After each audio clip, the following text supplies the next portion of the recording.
BJP రాష్ట్ర ప్రధాన కార్యదర్శి డాక్టర్ కాసం వెంకటేశ్వర్లు మీడియాతో మాట్లాడారు. సర్పంచుల పదవీ కాలం ఫిబ్రవరి 2024లో పూర్తయింది. ఎంపీటీసీ, జెడ్పీటీసీల పదవీ కాలం జూన్ 24లో పూర్తయింది.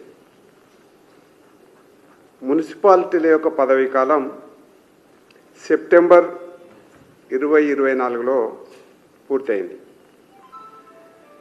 ఇవాళ తెలంగాణ ప్రాంతంలో స్థానిక సంస్థల ఎన్నికలు నిర్వహించని కారణంగా గ్రామాలలో పాలన ఏదైతుందో పూర్తిగా అదుపు తప్పిపోయింది.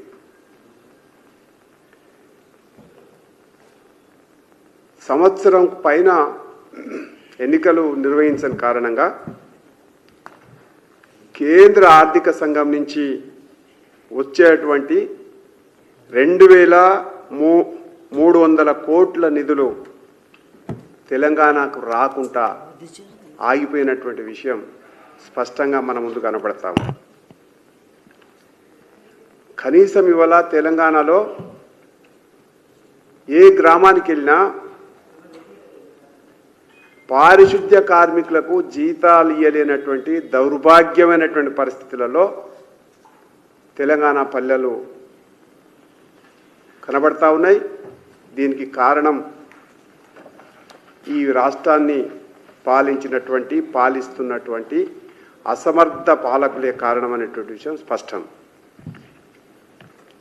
కాంగ్రెస్ పార్టీ ఎప్పుడు కూడా పొద్దున్న లేస్తే వాళ్ళ అధినాయకత్వం రాహుల్ గాంధీ నుంచి మొదలుకుంటే రేవంత్ రెడ్డి వరకు రాజ్యాంగాన్ని చూపిస్తూ ఉన్నారు పైకి. మరి ఆ రాజ్యాంగ స్ఫూర్తిని ఎందుకు స్థానిక సంస్థల ఎన్నికలు నిర్వహించడంలో విఫలమవుతా ఉన్నారో స్పష్టం చేయాలని చెప్పేసి కోరుతా ఉన్నాం. ఇదంతా ఏంటంటే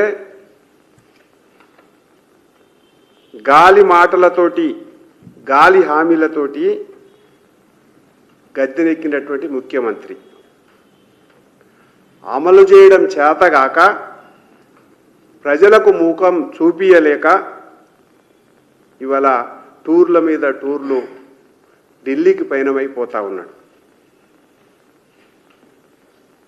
తెలంగాణ ప్రజలకు ముఖం చాటేసి కనపడకుండా తిరుగుతూ ఉన్నాడు. తప్పించుకొని తిరుగుతున్నాడు తప్ప ఇంకొకటి మరొకటి లేదు.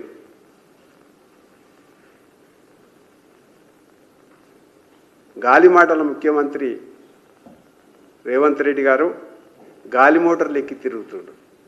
పొద్దున్న లేస్తే అదే పని.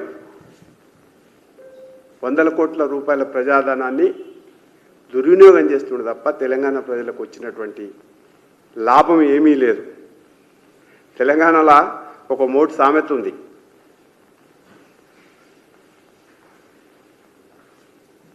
ధోని సప్పుడే తప్ప దొయ్య వార్త లేదు. ధోని సప్పుడే తప్ప దొయ్య వార్త లేదు. ఇది ఇలా తెలంగాణ పరిస్థితి. పోవుడు వచ్చుడు, ఢిల్లీకి పోవుడు వచ్చుడు తప్ప తెలంగాణకు వచ్చినటువంటి లాభం ఏమీ కనపడతలేదు. ఒక్కటంటే ఒక్క పరిశ్రమ కూడా వచ్చినటువంటి పాపాన పోతలేదు. నీ కుర్చీని కాపాడు కోసం ఢిల్లీ పోతున్నావు తప్ప ఈ తెలంగాణ ప్రజలకు మేలు చేస్తానికి ఏమీ లేదు. ఇటలీ కుటుంబానికి